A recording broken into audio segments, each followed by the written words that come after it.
Prime Minister Mark Carney spoke with U.S. President Donald Trump on the phone today, weeks after blowing past the August 1st deadline for a trade deal.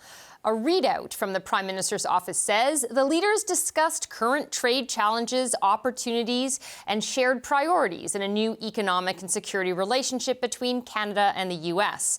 The leaders also discussed how to build on the president's leadership to support long-term peace and security for Ukraine and Europe. The readout also says Carney and Trump agreed to talk again soon. Let's bring in the power panel to talk about this. Cameron Ahmed was head of communications for former Prime Minister Justin Trudeau. Amanda Galbraith was an advisor to former Prime Minister Stephen Harper. And we're still waiting for Shachi Kurl, who's the president of the Angus Reid Institute, to get technically hooked up. We're having a few glitches, but we hope to have her online soon. Why don't I start with you, Cameron? The Prime Minister's office says Carney and Trump, quote, agreed to reconvene shortly. What's your take on this conversation? Well, the readout you just shared with us is about the most generic a readout can be for a conversation like this, having written many of them myself. But look, the bottom line that I think we can take away from this conversation is it's good news. The fact that they're talking shows that the dialogue is happening. The fact that the foreign minister just met with her counterpart is also good news. When there's a long stretch where you don't see engagement between the governments, or you see just comments being made by proxies, comments coming on background to the press, that's where you start to worry a little bit about where the talks stand. But as we heard from the sources from the Prime Minister's office, the Prime Minister initiated this call. They're continuing the conversation. The dialogue needs to happen. And obviously, engagement is key. The Prime Minister has shown since the beginning of his tenure that he knows how to navigate these personal dynamics. But no matter how skilled he is or the team is, this is the most volatile situation for Canada's trading relationships in the world. And it's the most volatile it's been in a long time. So obviously, we'll have to see where this goes. Amanda, I guess the question is, we had heard that they were sort of texting buddies almost early on, and then everything kind of seemed to go quiet for a while, and then the deadline passed. Will this call help blunt criticism of what sort of some described as of inaction by Carney on the U.S. trade file? I mean, if this was a story of one of my friends trying to date someone, I would say he's not into you and it's not going well, is how I would have described it. I mean, I appreciate, it's good they're talking, that's right, but this is the lowest possible bar that we could put for a relationship between Canada and the U.S., and that is concerning to me. The last time they spoke publicly that I can find any record of is mid to the end of June. It is now August, we've had a trade deadline pass, and to Cameron's point, that was a very generic, candidly, uninspired conversation that took place. Maybe there's more stuff out there, but I'm not encouraged. I'm glad they're speaking to one another, but am I encouraged that he's got some magic wand to build with this relationship? No. Do I think that President Trump is a rational actor and easy to deal with?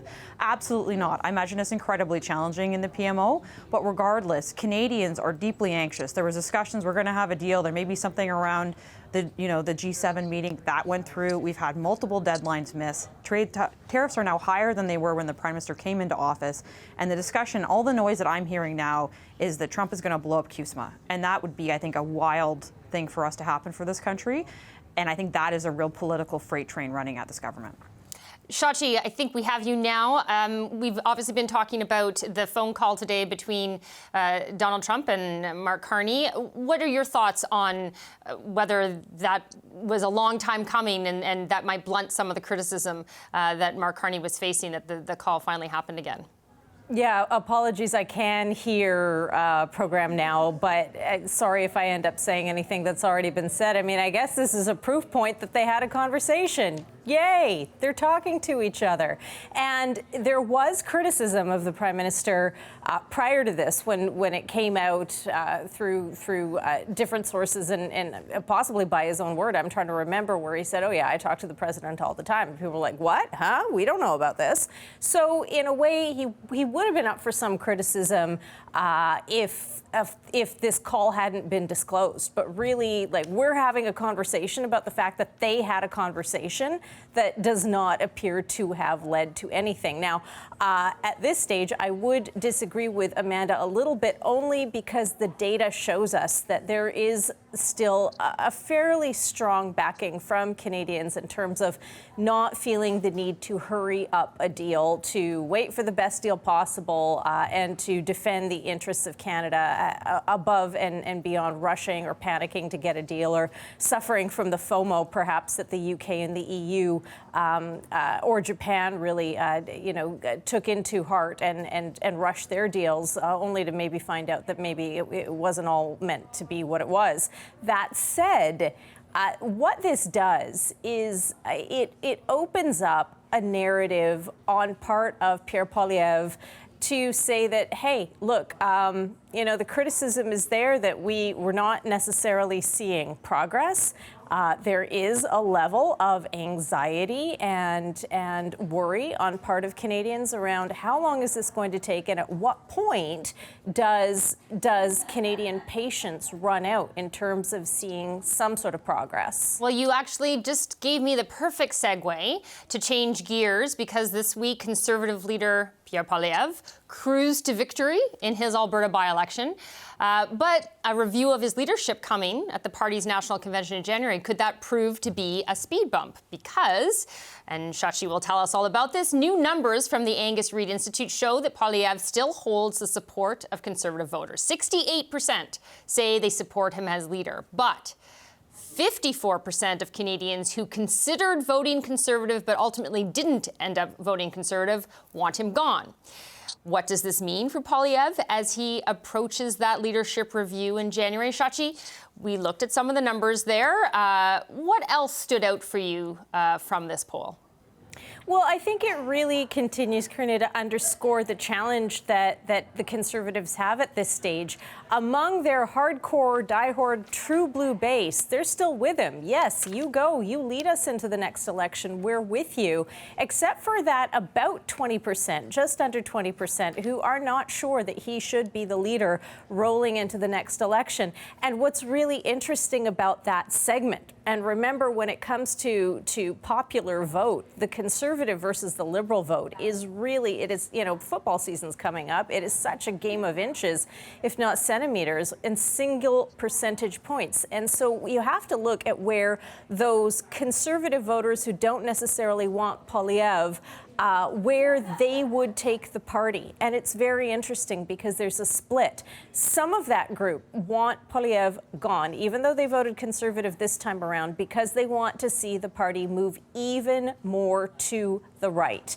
And so that runs counter and reignites the challenge that the Conservatives have around keeping the fringe or the hard right on side, where at the same time you have a significant segment of people who switched away, who drifted away from the Conservatives in the last election, and they may be all for seeing Poilievre gone, but where does the party go? Do they try to take more of the center and risk continuing to lose that hard right flank? That was their problem before the election. It continues to be their problem now. Or do they move back to the right, try and pick up some of that group, and once again suffer potentially the alienation of the center right? So this is the challenge, this is the problem, and there's also a problem of the Poilievre rebrand, which I'll address really quickly.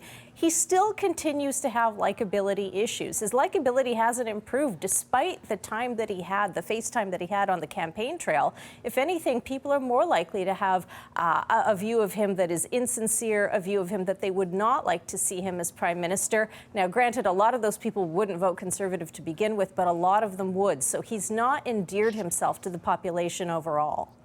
Amanda, 68% of Conservatives, according to this poll, Conservative voters still support him. Is that enough for him leading into that leadership review in January? I think Pierre Poilievre is going to handily win the leadership vote in January. From talking to Conservatives, there are no concerns or risks to my mind that is a challenge for him. I think what we will see post, they've taken some time. I think he's reflected on what has happened in the last election. And I think you'll see as Pierre Poilievre comes out in the fall, he's back on the House, they'll find their feet and I think kind of pivot and talk about some different issues. Certainly like Shachi's very good at what she does, right? And she's identified, I think, some challenges that Conservatives face. But we also need to remember at the end of the day, like, electoral politics are not popularity contests. People voted for Stephen Harper 3 successive times, including a majority government, and I worked for the man, and I can tell you right now, many times people told me they didn't like him, was like, I would be rich if I had a nickel for every single time that happened. But people liked him because they thought he was competent. One of the interesting parts about Shachi's poll is he gets 73% of Canadians think he is the best person to hold the government to account, which is what the opposition leader's job is. So I actually think there's a lot of growth there for him if he can kind of balance the attack dog with more of the policy-led, principled conversations we want to see and some of those softer edges we saw in the campaign. So certainly there are learnings from this, and the Conservatives should take it seriously. I do not think his leadership is at risk, and I think people forget, but he led the Conservatives to the largest electoral showing we've had since 1980. Like, that is not a small feat. Cameron, the Conservatives were up 20 points against your former boss, Justin Trudeau, and yesterday Poilievre called Prime Minister Carney's leadership worse than Justin Trudeau on deficit spending and broken promises. Is that a message Liberals should be concerned about at all as the fallout from the U.S. tariffs start to be felt more broadly here? I mean, of course, the Liberals have to be constantly on their toes when it comes to the opposition.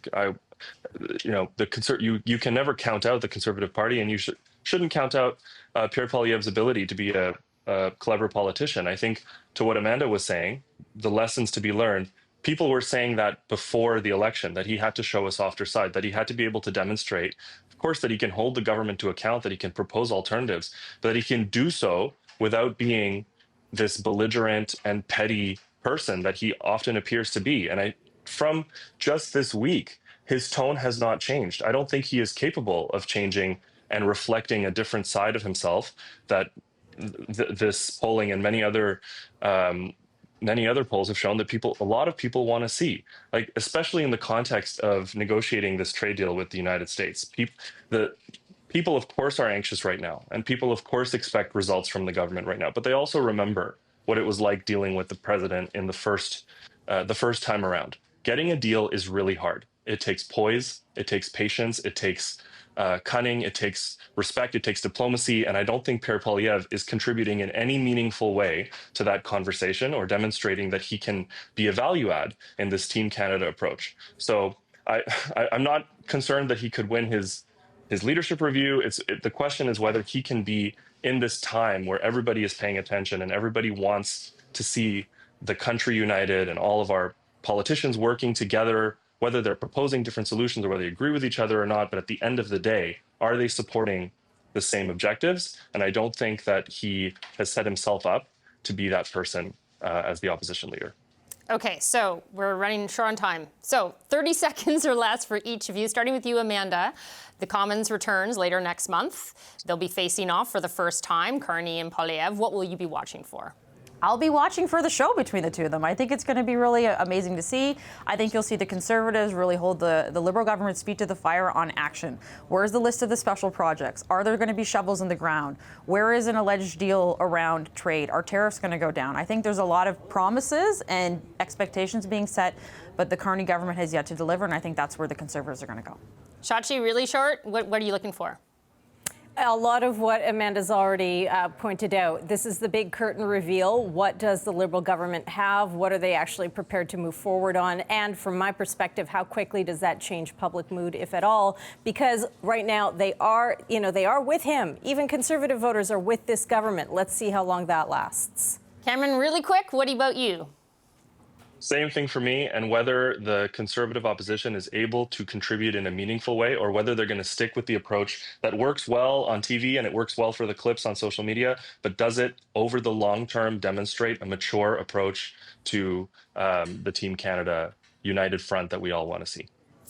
Thank you all for your contributions today. Thank you to the Power Panel, Cameron Ahmed, Amanda Galbraith, and Shashi Curl.